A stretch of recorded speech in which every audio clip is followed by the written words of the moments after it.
আমরা বরিশালের মেয়ে, আর বরিশালের মেয়েরা টোটালি একটা ব্র্যান্ড। এই ব্র্যান্ডের উৎপত্তি কোথা থেকে হয়েছে জানেন? এই ব্র্যান্ডের উৎপত্তি হয়েছে লঞ্চের কেবিন রুম থেকে। মানে একটা সময় হচ্ছে উনি লঞ্চ দিয়ে যাতায়াত করতো, সেই সময় থেকে উনি হচ্ছে ব্র্যান্ড হয়ে গেছে। 64 জেলার মানুষের বুক কেঁপে ওঠে শুনলে এই জায়গার নাম। ভাই তাড়াতাড়ি বলো, আমাদের বুকটা জানি কখন কাইপে ওঠে, তাড়াতাড়ি বলো। আমি গর্ব করে বলতে পারি আমার বাড়ি চট্টগ্রাম। না ভাই, সন্তুষ্ট হইলাম না, শোনার পরে ভাবছিলাম বুকটা কাইপে উঠবো তোমার এলাকার নাম, কিন্তু আরে তুমি কোন জেলার বাঘ যে আমার শহর করবা দখল? কাহিনীটা কি রে ভাই? বাঘ হইলে কি পুরো এলাকা দখল করা যায় নাকি? হ্যাঁ, তাহলে তো সুন্দরবনে যত বাঘ আছে সব জায়গায় দখল করে লাইব। আমি তো বাঘ, আমি সব জায়গা দখল করে লাইছি। তাও সত্য।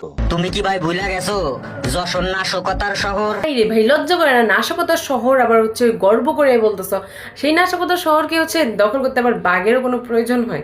আমারে মাফ করে দেন হুজুর, আমার ভুল হয়ে গেছে। প্রথমেই বলে রেখে, আমি কোনো জেলা বা শহরকে হচ্ছে ছোট করে দেখাচ্ছি না। আমি হচ্ছে বাংলাদেশি, আর প্রত্যেকটা জেলাই হচ্ছে আমাদের বাংলাদেশের আয়ত্তে, প্রত্যেকটা মানুষই হচ্ছে আমাদের।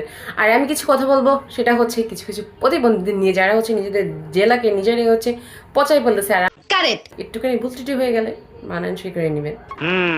টাঙ্গাইল জেলায় যেহেতু জন্ম নিয়েছি, হেডা ভরা কলিজা তো থাকবোই। হেডা ভরা কলিজা তো থাকবোই। কি সুন্দর একটা জেলার মধ্যে ভাই জন্মগ্রহণ করছো, সুন্দর করে হচ্ছে জেলাটার নামটা নিবি, তা না কি বললি? হেডা ভরা কলিজা তো থাকবোই। এ ভাই, কলিজা জায়গা যেটা বলছিস তুই, ওইটা ওই জায়গাতে আছে, কিন্তু আমি এটা বুঝলাম না কাহিনী, ওইটা দিয়ে তুই কিভাবে হচ্ছে কলিজা ভরবি? টাঙ্গাইল জেলার একটা মেয়ে পটানো মানে বাকি 63 জেলার 700 মেয়ে পটানোর সমান। এই রহস্য তো বুঝতেছি না, একটা মেয়ে পড়ালে 700 মেয়ে পটানোর সমান হয়ে যাবে, এই রহস্যটা কি? আমারও তো সেই একই প্রশ্ন। মমি সিং এর মাইয়া দেখবা শুধু চাইয়া, কি কও ভাইয়া? ভাইয়ারা আর কি তাকা কইব? ভাইয়ারা তো আপনার দিকে তাকাইছে, কারণ আপনি যে মমি সিং এর মাইয়া।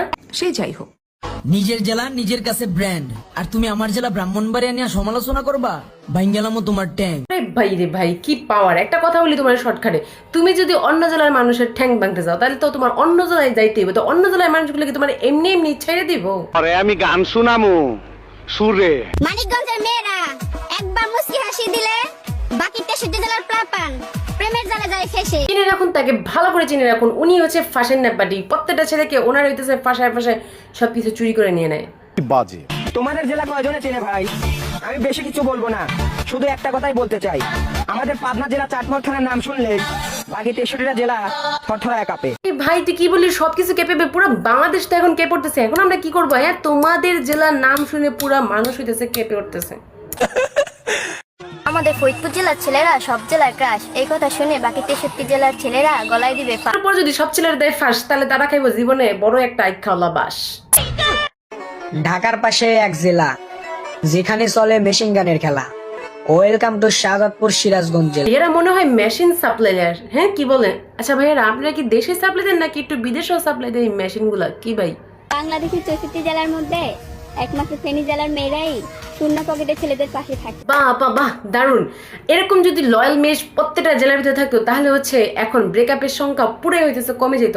আপনাকে স্যালুট। চোখে আমার চশমা, মুখে আমার হাসি, ওই ভোলাদার মেয়েরা, তোমাদেরকে আমি অনেক ভালোবাসি। এটা মনে হয় লোকাল বাসিং, তাই প্রত্যেকটা জেলার মানুষকে সে প্রচুর পরিমাণ ভালোবাসে। মাদারপুরের মেয়ে তুমি, রূপে গুণে ভরা, তুমি সাজো বা না সাজো দেখতে কিন্তু করা। ভাই পুরো হইতেছে করা, কারণ রূপের আগুনে প্রত্যেকটা জেলার পোলাপান যেতেছে পুইরা। এটা কি কোনো কথা? তো এটা না, কথা হতেছে এইটা, জেলা নিয়ে কথা বলা শুরু করলে জেলার কোনো শেষ হবে না, কথা বলাও শেষ হবে না। যদি ভিডিওটা ভালো লাগে থাকে অবশ্যই জানাবেন, আর নেক্সট এরকম ভিডিও দেখার জন্য অবশ্যই কমেন্ট করবেন।